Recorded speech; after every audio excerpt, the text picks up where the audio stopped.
Под мотото спортски е да се сади, во текот на утрешниот ден ќе биде реализирана акцијата Ден на дрвото засадија својата иднина. По тој повод на територијата на општина Кочани се предвидени повеќе активности со цел успешно реализирање на оваа есенска акција за пошумување. Областите на кои ќе се спроведе пошумувањето се на следниве локации: кај поранешната воена касарна, сегашното седиште на територијалната противпожарна единица, кај местноста викана Лешка кривина и на падините на Осоговските планини во близина на сноуборд патеката и манастирот Свети Василий. Заради поголема успешност на акцијата, утрешниот ден е неработен. Во првите години ги пошумувавме само планинските предели, додека последните година-две покрај во планинските предели пошумуваме и во градските, односно вонградските средини.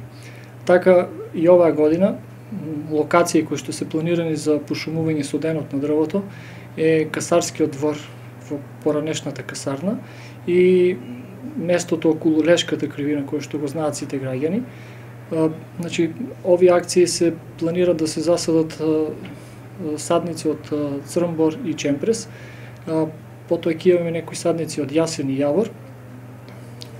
Вообичаено акциите се организираат, граѓаните треба да бидат присутни околу 8 часот. На наведените локации апелираме за една масовност во излегувањето и слушање на инструкциите од надлежните органи со цел за пошумувањето да биде поуспешно. Овие пошумувања, прибидејќи се прават со граѓаните, каде што успешноста е, така да кажеме, малку помала, се оди со поголема бројка на засадување на садници. Значи на овие површини се планираат околу 4000 садници на хектар.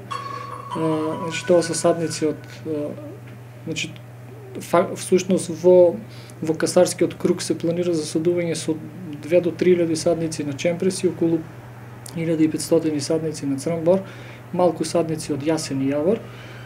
Додека на Тодорова нива, кај Лешката кривина, исто планираме засадување на садници со некаде околу 5000 садници на црнбор и околу 4000 садници на чемпрес. Ние веќе извршивме едно засадување, односно пошумување во планинскиот предел, тоа е така место викано Курмина, на околу 1500 метри, каде што засадивме, исто согласно акцијата Денот на дрвото, околу 6000 садници на Белбар. Така да вкупно со оваа акција Ден на дрвото, нашите пошумувања за општина Кочани би биле некаде околу 20.000 садници.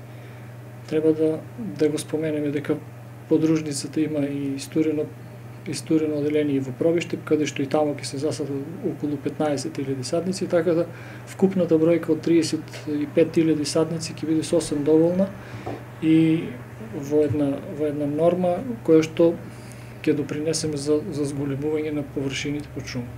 На предвидените територии за пошумување во план е да се засадат вкупно околу 35.000 садници, кои се сметаат како доволни за зголемување на процентот на површини под зеленило.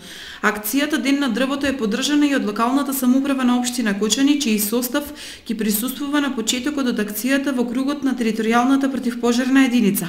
По повод оваа акција предвиден е и состанок на представници од образовните институции во Основното училиште Раде Кратовче, а во 13 часот и 30 минути градоначалникот на општина Кочани Радко Димитровски на спортско-рекреативниот центар Пониква ќе ги представи оперативните работи за изградба на сноуборд паркот и заедно со градоначалникот на општина Пробиштип Тони Тонески и заменик министерот за одбрана Емил Димитриев ќе се